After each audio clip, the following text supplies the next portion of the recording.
Luis, muy buenos días. Buen día. El hecho es que creo que estamos en una semana como de punto de quiebre. Que lo que pase hoy probablemente determine, o lo que pase esta semana probablemente determine, no es decisiva al 100%, pero un poco la tónica con la que se va a seguir avanzando en este problema que no parece resolverse. O logra la señora Boluarte poner algo de orden con este estado de emergencia, o se termina de desbordar la situación y claramente le ganaron la mano. Las medidas que se han tomado para evitar que la convulsión social crezca, ¿te parecen las apropiadas? Son las apropiadas siempre y cuando uno tenga en cuenta ante qué situación estamos, pero me parece que no hay una claridad de ante qué situación estamos. Fíjate, si tú vas a mi oficina como médico, y yo primero te voy a preguntar, bueno, ¿desde cuándo te sientes mal? ¿Cómo comenzó? Etcétera. Esto es igual. No podemos juzgar el hoy sin mirar cómo comienza esto. Entonces, esto son dos premisas que hay que tener en cuenta. ¿Cómo comienza esto? Esto comienza cuando el mal llamado socialismo del siglo XXI, este proyecto continental para América Latina, que está clarísimo, nadie tiene dudas de en qué estamos, ¿no es cierto? Chávez lo proclamó 1000 veces, llega al poder en el Perú. Una vez que llega al poder en el Perú, lamentablemente el presidente con que llega le salió fallado ese proyecto. Se dedicó a corromper, etcétera, etcétera. Le salió fallado. Finalmente se cae este proyecto. Pero resulta que el Perú para ese proyecto es vital. Sin el Perú, ese proyecto no funciona. Porque nosotros estamos en el Pacífico, la capital está sobre el mar, los recursos, la gente, etcétera, etcétera, etcétera, no funciona sin el Perú. Entonces siempre el Perú era el objetivo central de esta cuestión. Y resulta que el señor cae, a lo que estamos asistiendo es a este proyecto internacional tratando de recuperar el poder. No hay que perder de vista eso en ningún momento, ¿no? Entonces tú se inicia este proceso, pero tú ves que de entrada es un proceso que al Perú lo coloca bajo ataque con características militares. Si tú dices, voy a capturar los aeropuertos, voy a capturar la energía, voy a volarme el oleoducto, voy a hacer estos objetivos estratégicos, con el apoyo de 4 presidentes extranjeros que firman un comunicado diciendo, nosotros estamos de acuerdo con los que están capturando, tratando de capturar aeropuertos, etcétera, etcétera, y tienes tú que el gobierno tiene más de un mes y tienen 2 países vecinos que no reconocen al gobierno. Uno de ellos es tu socio en la Alianza del Pacífico y son más de una decena de países en la región les prestaron plata, 1000 cosas, que tampoco han reconocido. Entonces, la situación internacional nos dice que el Perú sigue siendo importante y que van a seguir las acciones tratando de que el gobierno, caiga. Entonces, Lucho, que todo lo que está pasando es producto de un plan internacional. ¿No crees que haya un movimiento nacional fuerte? Ese es el inicio. O sea, lo que nosotros tenemos que saber cuál es el origen. Es como que tú tienes una mancha de humedad en la pared, tienes que establecer cuál es el origen. Una vez que tú sabes el origen, resuelves. ¿Cuál es el problema? Que situaciones complejas en las que tú mueves, ¿no? Y se agregan otras fuerzas internas en el país, en el proceso, significa que tú estás como en el ajedrez. Si tú te dejas arrastrar al juego del oponente, vas a pérdida. Entonces tú tienes que tratar de entrar a la cabeza. De esa teoría siempre me faltan como datos. Y te lo planteo. Yo no dudo de que haya un interés internacional porque el Perú tenga un gobierno de izquierda, eso me queda clarísimo.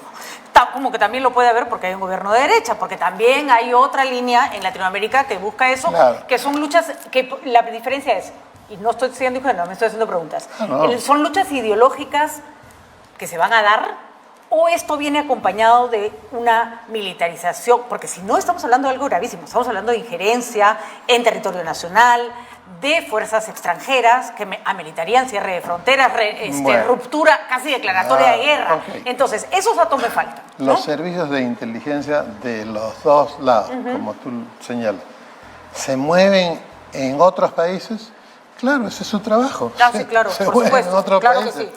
Pero la gran diferencia está en que el sector al que vemos ahora es un sector que no tiene problema en tratar de capturar el poder por la violencia. Esa es la gran diferencia. Ahora, entonces, pero ¿a dónde va ahora tampoco el otro, ¿no? Ya hemos visto Bolsonaro, Brasil, a la hora que la gente quiere tomar el poder por la violencia, ya hemos visto que de eso nos tenemos que cuidar todos. Claro, pero cualquier ideología la vale, diferencia es que eso era un chiste, en que Lula viene de una elección no tan arrolladora, ganó solo con 37% del padrón, pero que ahí está democráticamente. La situación es totalmente distinta. Acá, entonces te digo, a mí me han tocado las 5 grandes huelgas cuando soy primer ministro. ¿Cómo se manejan esta cosa? Se maneja como si estás en una partida de ajedrez, ¿ok? ¿Tú cómo entras al cerebro de tu contrincante? Entras, o tú sabes más que el otro y le descubres el juego. Ya, cuando no sabes mucho, en una situación como esta, ¿cómo le descubres el juego? Con los servicios de inteligencia. Y resulta que los 4 servicios de inteligencia estaban arrasados en el Perú, cuando ha subido esta... Y realmente tú te das cuenta, ¿no? Vamos a declarar la red vial en emergencia. ¿Cómo que la red vial? Y a 100 metros te disparan y no está declarada en emergencia. Claro, al día la vereda no. Al día siguiente se reunieron con el Consejo de Seguridad y les dijeron, o sea, nunca ninguna de las personas que están conduciendo el gobierno, ni el ministro de Defensa, ni el ex del Interior, ni el nuevo, han estado en una situación de este tipo y analíticamente no se da cuenta que ellos no están, o no estaban por lo menos, haciendo lo que tenían que hacer. Porque tú levantas la inteligencia, entonces, imagínate que tú estás jugando ajedrez y yo le digo al auditorio, ahora Patricia va a hacer esta movida. Ahora, yo la verdad, a mí mucho lo que me preocupa no es... ¿no? O sea, no me preocupe. Es que sí creo que, pero la respuesta del Perú frente a esta zona internacional ha sido pobrísima. La respuesta diplomática, tendrías que haberle pedido a la OEA que se pronunciara en contra de los países que defienden actos democráticos. Una cosa para que tú veas cómo es que pues la Cancillería está manejada tras bambalinas por otras personas. De acuerdo, porque tú ¿qué haces? Oye, el secretario de la OEA se pronuncia a favor de la sucesión constitucional. Ok, ya. ¿Y por qué no convoca al Consejo Permanente? ¿Tú crees que el Consejo Permanente o la Asamblea va a votar en contra? No digo que sea fácil, pero muy bobos ya. Ya muy bobos. Le hubiera bastado con la señora Boluarte saliera a decir, ¿saben qué? Así no. A usted se cae la boca y usted me dice que mi gobierno está elegido bien. Pero en fin, faltó tanto nervio. Pero el tema es... Te explico, ¿qué le falta? Y lo ves en la segunda. ¿Qué le falta al gobierno en esta situación? Le falta cohesión social y soporte social. ¿Eso cómo se hace? Con los servicios de inteligencia. Va el primer ministro, va la presidenta, el que quiera, al Congreso y no le cuenta al Congreso, le cuenta al país. Miren, el dinero viene por tal sitio, el dinero entra así, se distribuye así, hemos capturado a fulano, mengano, sultano, perencejo, que los hemos detectado con esto. Hoy Bolivia dice que no entraron municiones. Mire, acá está la prueba, acá está la fotografía, acá está... Así se hace. De acuerdo, pero... Como eso no se hace, el gobierno gobierno se enfrenta sin cohesión social a una situación en la que necesita. ¿Esto se resume a una estrategia internacional? No, por ejemplo, Puno, 100.000 personas gritando en la plaza porque les mataron 18 personas. Obviamente no. Yo te digo, lo que no puedes perder de vista es en qué clase de situación internacional estamos. Y acá hemos pedido en el comienzo. Y cómo se inicia eso. Con inteligencia se arregla, no con bala.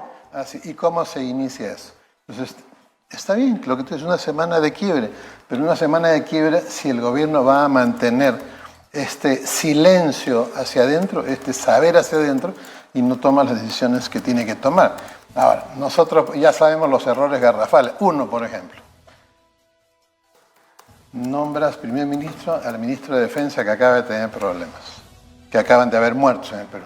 Te apareces en la tarde, cuando en la mañana o la víspera han fallecido 17 personas en Perú, te apareces a pedir la moción de confianza como si no pasara nada. Mucha torpeza.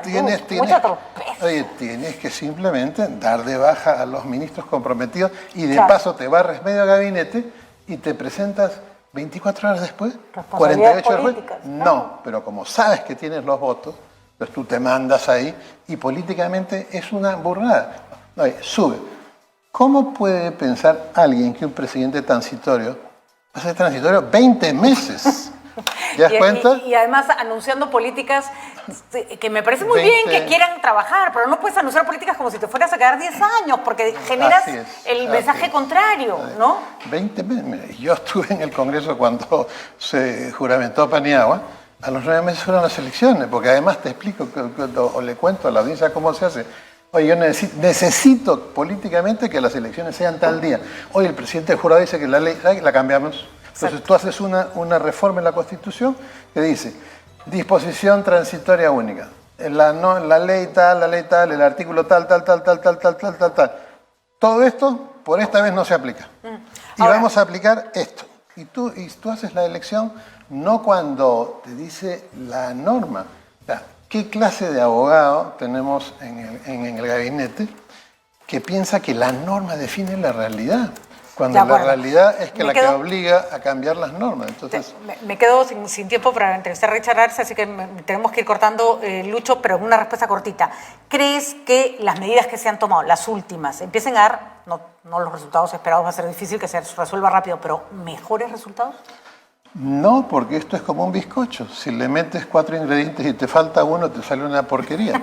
O sea, si no hay una sesión en el Parlamento en que llega el gobierno y le dice al país exactamente lo que está pasando y no solamente lo que se ve. Yo tengo un famoso artículo en un libro mexicano que se llama Primera tarea, cuando uno gobierna, hace gerencia, es ver lo que no se puede ver. De acuerdo. Entonces, si el gobierno se presenta, inmediatamente va a tener la cohesión social necesaria. Ahí están las encuestas. Han trabajado la parte, o sea, el gobierno ha dejado que el jugador de ajedrez de enfrente los lleve a su juego, que Totalmente es la cuestión policial militar. Y ese es un aspecto. Y le han puesto en bandeja a los muertos que El grueso de esta cuestión no es la cuestión policial militar, tampoco es la cuestión política sola, porque tú le preguntas y nadie te dice cuál es, ¿no? No, es la cuestión estratégica y no hay una cuestión estratégica a la vez. Entonces, es la semana de quiebre, ¿por qué? Porque el gobierno tendría que preparar esta cuestión y en la segunda mitad de la semana presentarse y decir, no es posible, por ejemplo, que el Congreso no tenga así los informes de las necropsias. De acuerdo. Por si acaso quiero contar, yo estuve en el Punazo, ¿te acordarás tú en esa época? Oye, había una necropsia, Patricia, que decía herida en el abdomen, herida de bordes nítidos de 11 centímetros. Y la conclusión que era obviamente un corte. Y la conclusión de la necropsia era herida por muerte por herida de bala. Que es a ver, muy bien, Lucho. Listo. Nos tenemos que ir de esto, despido y te vamos a invitar la próxima vez para que podamos debatir en un grupo amplio. Para venir con mi estetoscopio. Así es. No, sobre todo que esto que yo te digo, uno ve si está pasando o no está pasando y uno puede predecir lo que va a pasar. Acá hemos reclamado desde el primer día, más inteligencia, menos bala, y no se puede renunciar a seguir pidiendo. No se puede renunciar. No es inteligencia, que es información que viene, sino qué hace la persona que la recibe con esa información. También. Ahí es donde se mide quiénes son, quiénes no son. Muy bien. Muchísimas gracias. Gracias por los aportes, que hay que escucharlos y que creo que son fundamentales. Y creo que el análisis internacional no se debe perder de vista, pero como dice Luis Solari, ¿cómo repercute eso en una población que muchos se montan sin siquiera saber quién es Petro o sin saber quién es Evo Morales? Pero justamente eso, a ese punto es el que se tenía que haber evitado llegar.